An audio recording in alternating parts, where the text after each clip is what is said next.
Hello students, welcome to LR classes. আমি সোমা যশ। আজকে আমি তোমাদের ক্লাস 3 যে বাংলা বইটা রয়েছে সেই বাংলা বইয়েরই 3 নম্বর অধ্যায় নিয়ে আলোচনা শুরু করব। তো এই ক্লাস 3তে তোমরা সব ছোট ছোট বাচ্চা, তো তোমাদের এই বাংলা বইয়েতে যে গল্পগুলো বলো, কবিতা বলো, বা মানে ছড়া আকারে যে কবিতাগুলো দেওয়া আছে সেগুলো খুবই সংক্ষেপে দেওয়া আছে। সেগুলো তোমাদের পড়তে তো ভালো অবশ্যই লাগবে, কিন্তু যেটুকু তোমাদের দেওয়া আছে তার মধ্যে কিন্তু একটা বিরাট অর্থ লুকিয়ে আছে। তাই তোমরা যত ছোট বাচ্চাই থাকো না কেন, ক্লাস 3তে তোমাদের খুব একটা বেশি বয়স নয়, তাও হলেও তোমরা কিন্তু এই বইয়ের গল্পগুলো লাইন বাই লাইন খুব ভালো করে মুখস্থ করবে বা ভালো করে পড়বে। কেননা এক একটা গল্পের লাইন বাই লাইন যখনই তোমরা পড়বে তখনই তোমাদের সেই চ্যাপ্টার থেকে যাই প্রশ্ন আসুক না কেন, তোমরা কিন্তু খুব সহজেই সেই প্রশ্নগুলোর উত্তর তোমরা লিখতে পারবে। তার জন্য তোমাদের কারোর ওপর নির্ভর করতে হবে না। কিন্তু আজকে যে গল্পটা নিয়ে আলোচনা করব সেই গল্পটা হচ্ছে নিজের হাতে নিজের কাজ।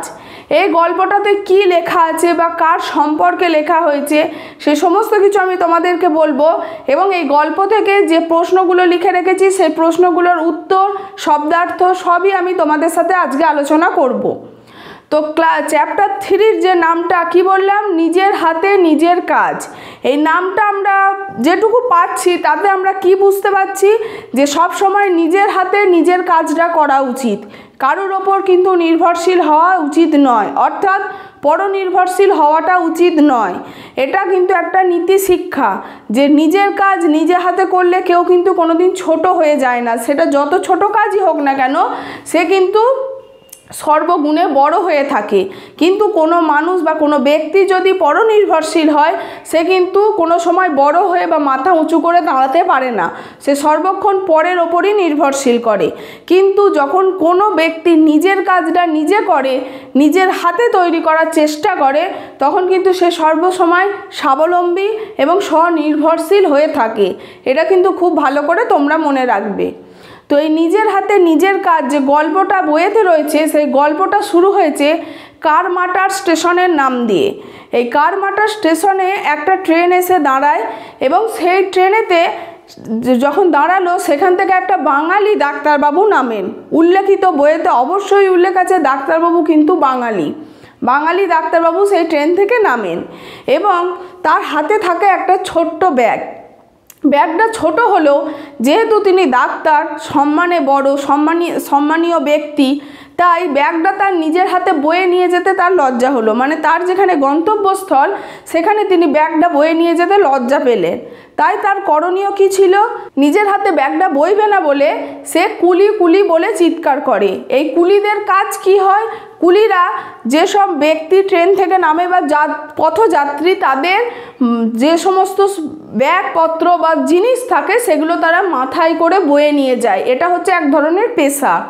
তো সে কুলি বলে চিৎকার করতে থাকলে সেখানে একজন এসে হাজির হয়, এবং যখন সে হাজির হয় তখন ডাক্তারবাবু তাকে বলেন যে আমার এই ব্যাগটা তোমাকে নিয়ে যেতে হবে, এবং তিনি এই ব্যাগটাকে, কুলি যে এসছিলেন তিনি ব্যাগটাকে মাথায় তুলে নিয়েছিলেন এবং স্টেশনের বাইরে অপেক্ষারত পালকিতে তুলে দিয়েছিলেন।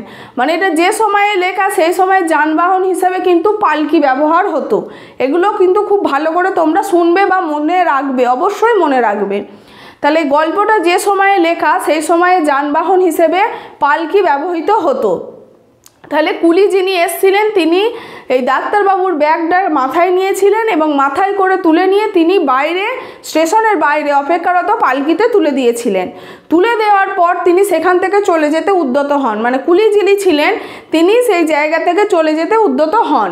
কিন্তু ডাক্তারবাবু ছিলেন উদার মনের মানুষ, তিনি কোনো সময় কাউকে ছোট করতেন না বা কোনো কিছুতে তিনি খামতি করতেন না।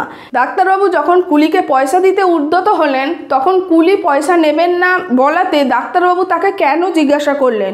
তখন সেই কেনর উত্তর দিতে গিয়ে তিনি ডাক্তারবাবুকে বললেন যে আপনি ব্যাগটা নিয়ে সমস্যায় পড়েছিলেন, তাই আমি আপনাকে সাহায্য করলাম মাত্র। আমি হচ্ছি ঈশ্বরচন্দ্র শর্মা।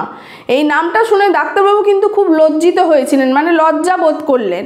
এই ঈশ্বরচন্দ্র শর্মা হচ্ছে পণ্ডিত ঈশ্বরচন্দ্র বিদ্যাসাগর, যিনি বর্ণ পরিচয় লিখেছেন এবং যার অনেক গল্প, ছোটদের যে গল্পগুলো বোধোদয়, কথামালা, এগুলো আমরা পড়েছি।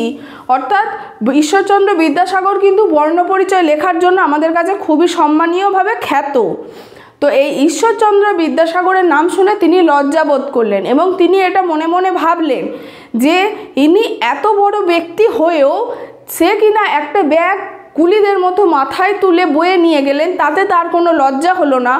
আমি ডাক্তারবাবু হয়ে নিজের ব্যাগটা নিজে বইতে পারলাম না, এটা তিনি তখন মনে মনে ভাবলেন এবং তিনি তখন নিজের মনেই প্রতিজ্ঞা করলেন, ডাক্তারবাবু নিজের মনেই প্রতিজ্ঞা করলেন যে আমি যত অসুবিধাতেই পড়ি বা যাই হয়ে যায়, যত বড় ব্যক্তি হই না কেন, আমি সর্বক্ষণ নিজের হাতেই নিজের কাজটা করার চেষ্টা করব। আমি কিন্তু পরনির্ভরশীল হব না। অর্থাৎ এখানে দুটো বড় বড় ব্যক্তিরই নাম করা হয়েছে। একজন হচ্ছেন ডাক্তারবাবু, তিনি তার কর্মক্ষেত্রে সম্মানের জন্য খ্যাত, আর হচ্ছেন পণ্ডিত ঈশ্বরচন্দ্র বিদ্যাসাগর, তিনি সেই সময় সমাজে বিশালভাবে পরিচিত, বিভিন্ন কাজের মাধ্যমে তিনি পরিচিত, যার জন্য ছোটরা অ আ ক খ অর্থাৎ বর্ণ শিখতে পারে।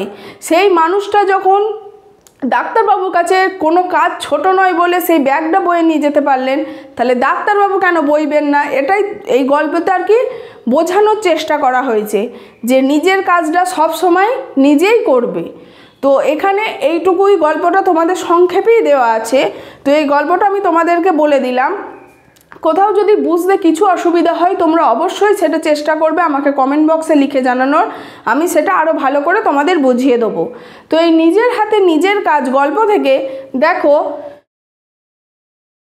আমি কিছু প্রশ্ন লিখে রেখেছি, এই প্রশ্নগুলোর উত্তর আমি তোমাদের সাথে আলোচনা করে দেব। তো প্রথম প্রশ্নটা কি লেখা আছে দেখো, একজন ডাক্তারবাবু কিভাবে সমাজে সেবা করেন? তো ডাক্তারবাবু যার কাজ হচ্ছে চিকিৎসা করা, অর্থাৎ চিকিৎসক।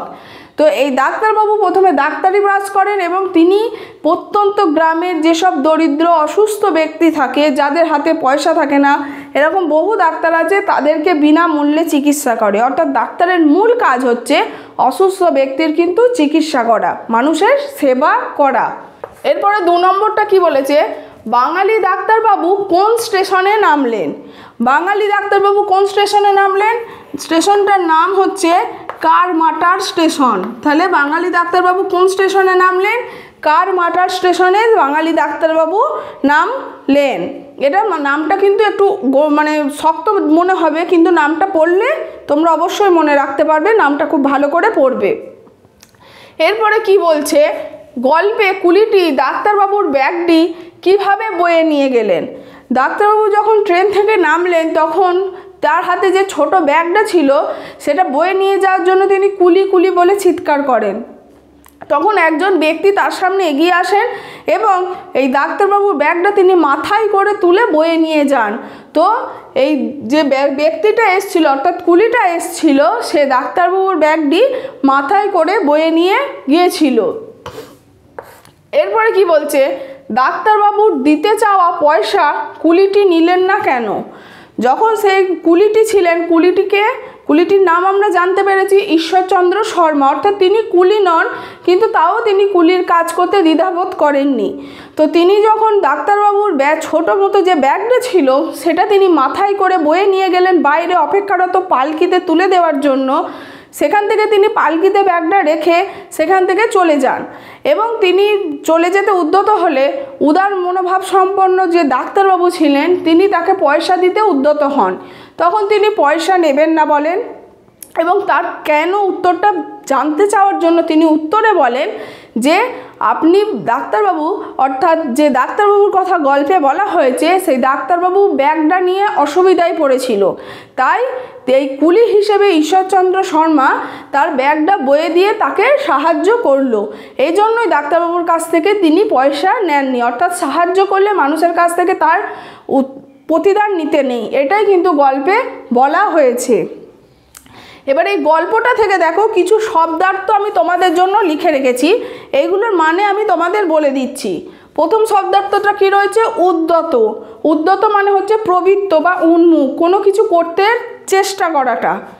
এরপর বলছে অপেক্ষারত। অপেক্ষারত মানে যিনি অপেক্ষা করছেন, এটা কোনো পশুও হতে পারে, কোনো মানুষও হতে পারে, মানে অপেক্ষারত মানে অপেক্ষা করা, এটা মাথায় রাখবে। এরপর কি বলছে পারিশ্রমিক। পারিশ্রমিক মানে হচ্ছে মজুরি, কোনো কাজ করলে তার মজুরিটাকে পারিশ্রমিক হিসেবে বলা হয়ে থাকে। এরপর বলছে উদার। উদার মানে মহৎ। প্রতিজ্ঞা। প্রতিজ্ঞা মানে হচ্ছে শপথ করা। সংকুচিত। সংকুচিত মানে জড়সড়, অর্থাৎ গুটিয়ে নেওয়াটাকে বলা হয় সংকুচিত বা সংকোচন। তো এই নিজের হাতে নিজের কাজ, এই গল্পটা থেকে প্রশ্ন উত্তর শব্দার্থ সবই আমি তোমাদের সাথে আলোচনা করলাম। এবং এই গল্পটা কাকে নিয়ে লেখা হয়েছে, পণ্ডিত ঈশ্বরচন্দ্র বিদ্যাসাগর, তার কথাও আমি তোমাদের বললাম। তো এই গল্প থেকে যদি তোমাদের কোনো কিছু অসুবিধা থেকে থাকে তোমরা অবশ্যই সেগুলো কমেন্ট বক্সে জানিও, আমি চেষ্টা করব তোমাদের সেই অসুবিধাগুলোকে দূর করার। তো এই নিজের হাতে নিজের কাজ, এই গল্প থেকে যে কোনো রকমের এমসিকিউ নোটস, বড় নোটস পেতে হলে বা আদার্স যে কোনো চ্যাপ্টার থেকে নোটস, এমসিকিউ, বড় নোটস পেতে হলে আমাদের যে ওয়েবসাইট www.lrnr.in এই ওয়েবসাইটে তোমরা ভিজিট করো এবং জিনিসগুলো তোমরা অবশ্যই দেখে নিও।